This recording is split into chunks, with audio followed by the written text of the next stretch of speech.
How what's up, y'all? It's poppin'. It's D. About to react to this vid by Maddie Balls. It's titled "Rappers Who Switched Genres and Failed." Damn, we got Lil Wayne. Oh yeah, he did have his little rock era. I didn't like it. Logic. I don't know what he switched to.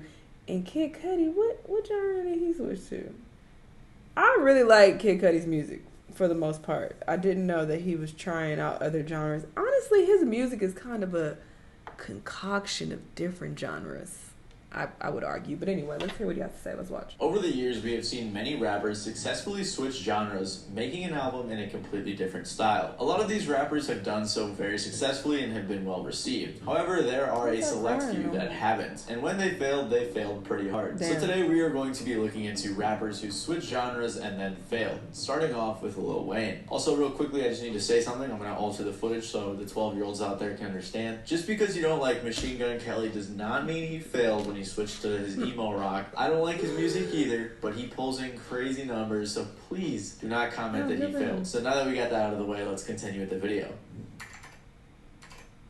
The year is 2009, and Lil Wayne had just recently released his iconic album, The Carter 3. He was a decade and 5 studio albums into his career and had already seen a ton of success. Wayne had released tons of mixtapes and sold millions of copies of his albums. He was actually putting out so much music that people criticized him, with 50 Cent saying, "A whore sleeps with whoever will pay him. So we gotta call him a whore if he'll just go with whoever pay him to be on their records." Regardless, by the time he released The Carter 3, he was a pretty big deal, but after he released it, he rose to new levels. The Carter 3 was heavily anticipated, especially because of the success of its predecessors, and it was also highly anticipated because one of Wayne's DJs actually leaked a lot of the original songs, leading Wayne to just release them on an EP called The Leak and remake a lot of the songs for The Carter 3. The leaks the fans heard and all of the drama surrounding the album just helped build hype for the project. So when The Carter 3 released in 2008, it was extremely successful, selling over 1 million copies in its first week. Damn. In the first day alone, he sold 432,000 copies. The album won 3 Grammys, 1 for Best Rap Album, 1 for Best Rap Performance, and 1 for Best Rap Song. Critics loved the album as well, with Rolling Stone putting it on their 500 Greatest Albums of All Time list, and Billboard putting it on their Top 200 Albums of the Decade list. By 2020, The Carter 3 was certified 6 times platinum. Lil Wayne was on top of the world, with a lot of people considering him the greatest rapper at the time. So I'm sure you can imagine how much of a surprise it was for people when, after rapping his ass off for almost a decade and releasing one of the most successful albums of the 2000s, Lil Wayne followed up with a rock album. Producers Cool and Dre said that following the more experimental song Phone Home on The Carter 3, they thought that Wayne could explore different sounds, which opened up the possibility of a rock album. Wayne had foreshadowed a rock album before, as he was a huge fan of the genre, and he said in particular he really liked Nirvana. He'd also collaborated with Weezer on the song Can't Stop Partying right before the release of his rock album. Still, understandably so, people were shocked. His rock music sound very gimmicky.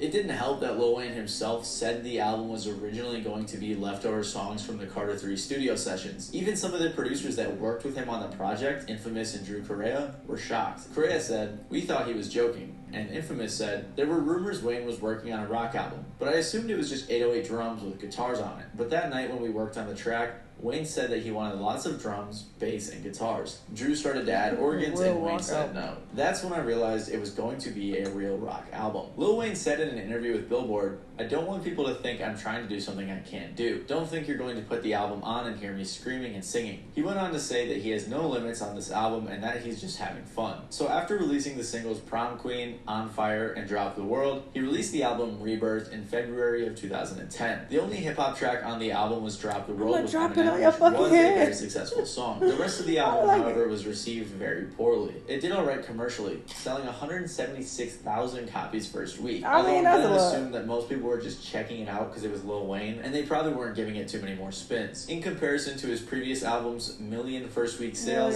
it wasn't great. I listened to the album and I can't say it was that good. I could see why maybe if you're a Lil Wayne fan you enjoyed it, but critics absolutely tore this album apart with tons of negative reviews from every single outlet, and to this day it's his worst reviewed album. Anthony Fantano even put it on his 15 worst albums of the 2010s list. Lil Wayne with Rebirth, which should not have been a birth at all, really should have been an abortion. Rebirth also resulted in this infamous guitar solo from Lil Wayne. Stop. The guitar solo wasn't great, with one of the top comments being, "I come back here when I feel like quitting the guitar." And although this album was received very poorly and most people didn't really enjoy it, he bounced back almost immediately the next year when he released The Carter 4, selling nearly 1 million copies first week. So it's clear that after Rebirth was sandwiched in between 2 albums from his The Carter series, that Lil Wayne's attempt at rock and roll wasn't too successful. However, on the flip side, even though this album wasn't very successful, a lot of people argue that it did open doors for many artists to come. It's no secret that Lil Wayne is a huge influence to rappers nowadays, with popular artists like Lil Uzi Vert, who just ventured into rock on their latest album, saying that Lil Wayne is one of their biggest influences. I learned Lil Wayne. I wanted to be Lil Wayne. I would talk when I was younger. Girls would say I look like Lil Wayne, so I would run with that. Another artist that was influenced by Wayne was Trippie He Redd. was like, he So just talked like because him. Rebirth didn't go over so well, Wayne has inspired an entire generation of rappers who want to experiment with other genres. This is actually the argument that Complex made recently to suggest that Rebirth was a good album, although I think most people would disagree with that. And even though Rebirth didn't go over so well, Lil Wayne said himself he was just having fun, and that's all that matters at the end of the day.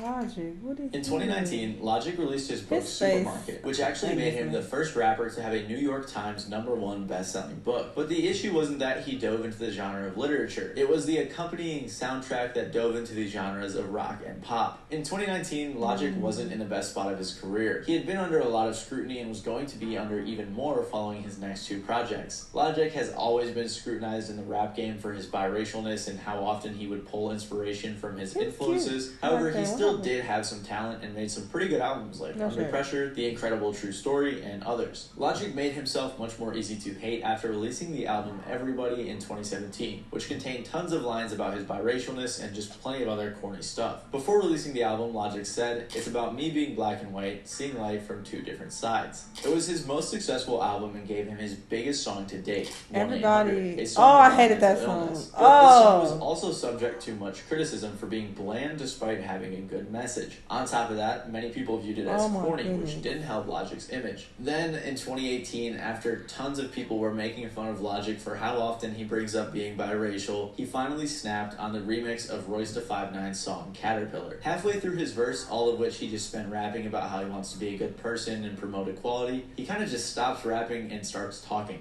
It's so great being a white rapper. White, everything. Honestly, I feel pretty bad for Royce when Logic turned this in, because if he put it on the song, he probably didn't want to be mean and say, no, this isn't good, but it just had to have been so awkward. So Royce released it, and it was terrible, and it became a huge meme. On top of that track, Logic released 2 more albums that both contain some fairly mediocre lyrics and lackluster music compared to what Logic is capable of. But in 2019, Logic would make it 1,000,000 times easier to hate on him. Like I said, Logic released his book Supermarket in early 2019, and it was accompanied with a rock/pop soundtrack. The book, from what I've seen online, was alright, but the soundtrack wasn't great. To be very real with you guys, I personally didn't mind this project all that much, but critics tore Logic a new one in their reviews. As Paige Stern from WRBB Radio says, the musician's work, which is usually considered rap, takes a complete 180 as he turns over to producing post-1960s boy band love song sounds. To get an idea of the sound, he had production on 2 tracks from Mac DeMarco and explored pop rock and synth rock and all sorts of other sounds. A lot of critics said Logic couldn't sing, and they also critique how he seemingly copies artists like Mac DeMarco, Red Hot Chili Peppers, and does a lame Tribe Called Quest interpolation and a Just a Friend interpolation. On top of that, the lyrical content wasn't great. It follows this story of some guy who's in love with this girl who works at a supermarket, and it comes off pretty weird. Like on the title track where he says, "I'm a weirdo, I'm a freak, I wish I could watch you when you sleep. I knew you before you knew me, holy shit, I am a creep. I come to your job just to buy some shit I don't need." Pitchfork even said, "Supermarket is a painful journey across guitar music over the past 5 decades and makes Lil Wayne's Rebirth look well thought out in comparison." Rolling Stone doubled down on that sentiment, saying, "It has more in common with Lil Wayne's Rebirth and Kid Cudi's Speedin' Bullet to Heaven, both disastrous rock experiments carried out by the established rappers that today serve as cautionary tales." YouTube critics like Sean C. tore this album apart as well. Keep getting album after album after album, and they've just progressively gotten worse and worse and worse until we come to 2019, where he's dropped 2 of the worst albums in the same year. Anthony Fantano also included this album on his worst albums of the 2010s list. You know, some albums really make you sit there and reflect, God, what was he thinking? Just like this one. God, what was he thinking? Supermarket peaked at number 56 on the Billboard 200 and sold about 12,000 copies first week, which is pretty poor in comparison to his previous album, Young Sinatra 4, which debuted at 2 on the Billboard charts and sold 122,000 copies first week. To be entirely fair to Logic, it was a soundtrack that was accompanying his book, so it wasn't promoted as much as a regular album would be. Following Supermarket, Logic continued to dig a deeper hole for himself in his career, especially with the release of the album Confessions of a Dangerous Mind that same year. It was regarded as one of Logic's worst albums, if not his worst. I'm pretty sure that and Supermarket are neck and neck for that title. Even with all of that hate that Confessions garnered, it still sold 80,000 copies first week, which is about 7 times more than what Supermarket sold. So it's pretty obvious that Logic's venture into rock music wasn't too successful.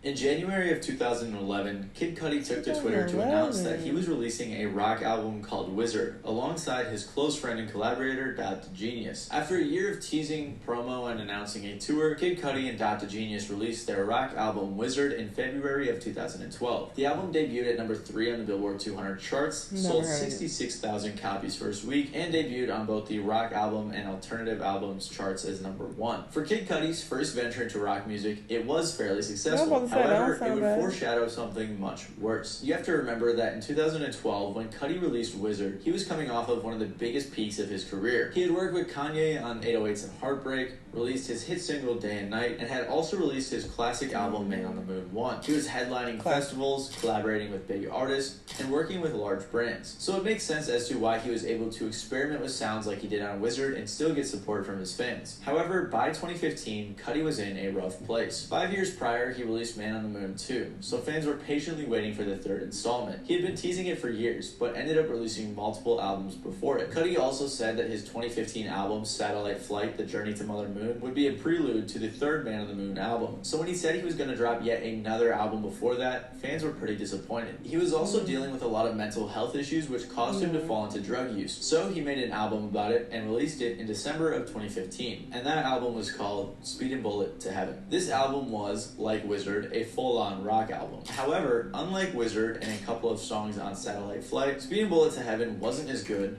wasn't well received, didn't do well commercially, and had extremely dark lyrics. Cudi himself has said that Speeding Bullet to Heaven was a cry for help. I was literally screaming out to the world that I was hurting deeply and just wanted so badly to be understood. Unfortunately though, his screams didn't sound too good and it was poorly reviewed by critics. Complex said, Speeding Bullet to Heaven is raw, grating, and at times unpleasant to listen to. This is for a few reasons. The music was alright, but Cudi sounded awkward on a handful of songs. And because of the terribly dark lyrics throughout the album, it was really awkward for the majority of people to listen to. Oh, and there were these really annoying Beavis and Butthead skits throughout the entire project. I get why he put it in there because it ties into his life in certain ways, but it's pretty annoying to hear frequently throughout the album. It was even weirder when Beavis didn't like the songs and a narrator had to tell him why he should like them in defense of Cudi, as if Cudi was preparing the listener to not like the songs and then having to explain to them why they should like it. Another critic for Pitchfork said, while his diehard fans await his long-delayed Man on the Moon 3, Kid Cudi opted instead to release a 90-minute double-disc rock album. Unfiltered, unpolished, and uncomfortable, this album is a failure and not even a noble one. And I think that is a good summary of the album. The A-side was 18 tracks, and the B-side was 8 extra tracks full of demos and outtakes, which were even worse than the main album. Also, I gotta say, the album cover sucks. And the majority of his fans were not fans of this album.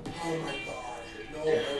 No, I can't do it anymore. I can't do it. This is the end of the fucking reaction video. I'm going to my fucking career right now. I don't even need to listen to the rest of this shit. Speedin' Bullet to Heaven debuted at 36 on the Billboard 200 and sold about 20,000 copies first week, which was much worse compared to his first rock project, Wizard. Every album he released following this one has...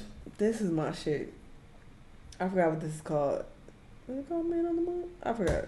Performed way better. On the flip side though, a lot of artists like A$AP Rocky, Erykah Badu, and Kanye West all said that they liked it, so I guess that's a good thing. And to be entirely fair to Cudi, it probably wasn't meant to be a commercial success or anything like that, since it was such a raw album coming from a real dark place, but since then he has not done any more rock albums. The weird thing about this album is that it has gained a small but mighty cult following over the years of people who defend this album as Cudi was being very raw and real on the project. However, those fans are are in the minority. Speeding Bullet to Heaven overall was a commercial and critical failure, but this didn't ruin Cudi's career. I ain't even heard it, but I can tell a that few years later, he would drop one of his best albums ever with Kanye West, and he would drop more great music following that. To be honest, no one in this video has ruined their careers by experimenting with other genres. All of them are still to this day successful, except for this next guy.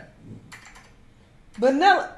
To be fair to Vanilla Ice, he was destined for failure whether or not he remained in rap. If you guys don't remember Vanilla Ice, he's the guy who made Ice Ice Baby. Ice Ice Baby was a huge hit in the early 90s, and it also generated a ton of controversy. It was one of his earliest songs, featured on his debut album in 1989, so he didn't have much of a foundation for his extreme success. It was actually the first hip-hop song to reach #1 on the Billboard charts, and there was a lot of controversy surrounding the song, as he did sample Queen's Under Pressure. Man on the Moon 2? Heavily on that sample. That's my favorite. Ice didn't really bring much else to the table. Queen and David Bowie weren't even credited for the sample, so it made a lot of people angry. For a brief period of time, he even tried denying the fact that it was a sample. We sampled it from him, but it's not the same bass line. Like it goes ding ding ding ding ding ding ding ding ding ding ding ding ding. That's the way theirs goes. Ours goes ding ding ding ding ding ding ding ding ding ding. But it was catchy and commercially appealing, so he did get a lot of attention. Vanilla Ice followed up the success of Ice Ice Baby with his major label debut album, To the Extreme. It became the fastest selling hip hop album of all time, spent 16 weeks in #1 on the Billboard 200, and sold over 10 million copies. Vanilla Ice's success out of the gate was crazy, but there were a lot of underlying issues. A lot of people saw Vanilla Ice as more of a novelty act rather than an actual rapper. Eminem even said that when he first heard Ice Ice Baby, he didn't want to rap anymore. A lot of rap fans also probably felt like he was a fraud, as he was seeing all of the success as a mediocre white rapper, likely viewing him as a culture vulture. People grew tired of Vanilla Ice quickly, and plenty of people already didn't like him, so he began to fall off. The next album he released was Mind Blowin', which absolutely flopped compared to his last album. It didn't chart, and it only sold 42,000 copies. Vanilla Ice himself even blamed this on the fact that he went too mainstream, doing movies and making poppier songs rather than his more underground style of rap. Regardless, he was in a rough spot. It's possible that Vanilla Ice thought he could find a new fan base in a new genre, so he attempted to make a metal album. He teamed up with the producer Ross Robinson, who had worked with bands like Korn, Slipknot, and Limp Bizkit, and they began working on a metal album. A lot of people were very surprised he was doing this, understandably so. Some people probably weren't aware that he was also a member of the band Pick and Scabs for a brief period of time, but it didn't work out too well, so he left. Anyways, Vanilla Ice and Ross Robinson kept working and released the album Hard to Swallow in October of 1998. It was influenced by a very dark period in his life that involved heavy drug use, similar to Kid Cudi's Speeding Bullet to Heaven. Also, like Cudi, he wanted to express himself in a way that he didn't think he could rap, so he made a rock album. I've listened to the album, and I don't think it was that great. His vocals were okay on some of the songs, and some of the music was solid, but it seemed like no one was interested in even checking out a Vanilla Ice new metal album. The album failed to chart and sold a few more copies than his previous flop, but nothing noteworthy. Critics didn't like the album either, with it landing on a couple worst album of all time lists and on the AV Club's list of the least essential albums of the 90s. The most successful song on this album was Too Cold, which was just a rock remake of his song Ice Ice Baby. After this, he was dropped from his label, didn't work with Robinson again, and the greater metal community stayed away from him, but it wasn't a complete failure. My theory that he wanted a new fan base proved to be true, and it did work a little bit. He was able to go tour and get a slightly different fan base, although it was still pretty small. Vanilla Ice even said, "Now my crowd is the body piercing and tattoo crowd." So to be honest, in my opinion, I don't think that the failure of this album was really because of the quality of the music. I think it was more so just because people didn't care about Vanilla Ice anymore. In 2001, he tried another rap rock album called Bipolar, which again flopped and was mocked by critics. A sales rep for Sony even said that the sales for Bipolar were not bad